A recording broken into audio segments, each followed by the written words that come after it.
ফসলি জমিতে রয়েছি, তবে এই ফসলি জমিটা আগামী বছর আর ফসলি থাকবে না। এখানে এক ধরনের নিম্নাঞ্চল হয়ে যাবে। এটি যে অনেকটা প্রায় এখান থেকে মাঠ থেকে প্রায় ইতিমধ্যে প্রায় 4 ফুট থেকে 5 ফুট মাটি কেটে ফেলা হয়েছে।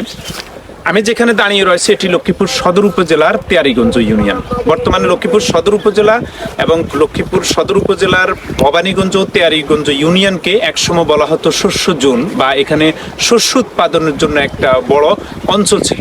কিন্তু এখন সেটা তার পরিচিতি পরিবর্তন করে ফেলেছে। এখন কেউ সদর উপজেলার ভবানীগঞ্জ অথবা তেয়ারীগঞ্জের নাম শুনলেই তাদের দৃশ্যপটে বেশি উঠে প্রচুর ব্রিক ফিলের সিমনি এখানে সেখানে। আমরা যখন কথা বলছি তার ওই পাশেও কিন্তু দুটা ধোঁয়া উঠতেছে।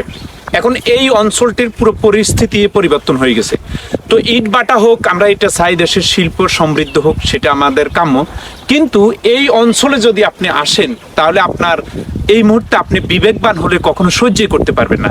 এখানে কোনো এই সবগুলো মাটিতে জমিতে একবার না একবার কিন্তু কোদালের আঁচ পড়েছে। এখন কোদাল আর নেই, এখন সেখানে উঠতেছে এক্সকেভেটর দিয়ে সরাসরি মাটি কেটে ফেলা হচ্ছে। পাশেও কিন্তু এক্সকেভেটর রয়েছে। তো আমরা জানি বাংলাদেশ সরকারের একটি এই যে মাটিগুলো কাটা হয়েছে এগুলো টপ সয়েল বলা হয়, অর্থাৎ এই মাটিতে ফসল জন্মে। এরকম এক একটা মাটি, এরকম 3 ফুটের 2 ফুটের একটা মাটি তৈরি করতে কোনো অঞ্চলে 100 বছর সময় লাগে, কোনো অঞ্চলে সর্বনিম্ন 20 থেকে 30 বছর সময় লাগে এরকম একটা এই উর্বর মাটি তৈরি হতে। সেখানে এই সদর উপজেলার 2টা ইউনিয়ন, আগে ছিল পুরোটাই ভবানীগঞ্জ, এখন ভবানীগঞ্জ আর তেয়ারীগঞ্জ, পুরোটা ইউনিয়নের প্রায় শতকরা 80% জমির মাটি ইতিমধ্যে কেটে ফেলা হয়েছে। কিন্তু বাংলাদেশে একটি আইন রয়েছে 2010 সালের ভূমি অপরাধ প্রতিরোধ আইন, এবং সেটা সংশোধন হয়েছে 2013 সালে। এই প্রতিরোধ আইনে বলা হচ্ছে যে টপ সয়েল কাটলে তার সর্বোচ্চ 2 বছর শাস্তি এবং 10 লক্ষ টাকার জরিমানা। তাই বাংলাদেশে যদি এরকম একটা আইন থাকে এবং সেই টপ সয়েল কাটা যাবে না সিরামিক তৈরির কাজে এবং ইট বাটা তৈরির কাজে, কিন্তু আমরা তো দেখে আসছি সবাই টপ সয়েল কেটে ফেলছে। এখন এই ভূমির মালিক তার টপ সয়েলটা কেটে ফেলছে। এখন অনেকের প্রশ্ন, পাশের জমি তো খালি রয়েছে, কিন্তু পাশের লোকের এখন আর কোনো ফসল হবে না, পাশের জমিতে আর কোনো ফসল হবে না।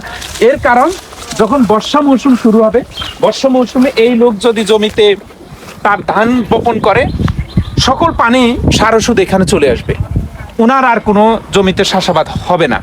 পরের বছর কি হবে, উনিও বাধ্য হবে এর মতো আরেকটা টপ সয়েল কেটে ফেলার জন্য। এখন একদিকে আমাদের এই অঞ্চলে যে সকল ইট বাটা রয়েছে, একটা ইট বাটা এই অঞ্চলে ব্যবহার করা হয় না, তারা সবগুলো বিভিন্ন অঞ্চলে রপ্তানি করে।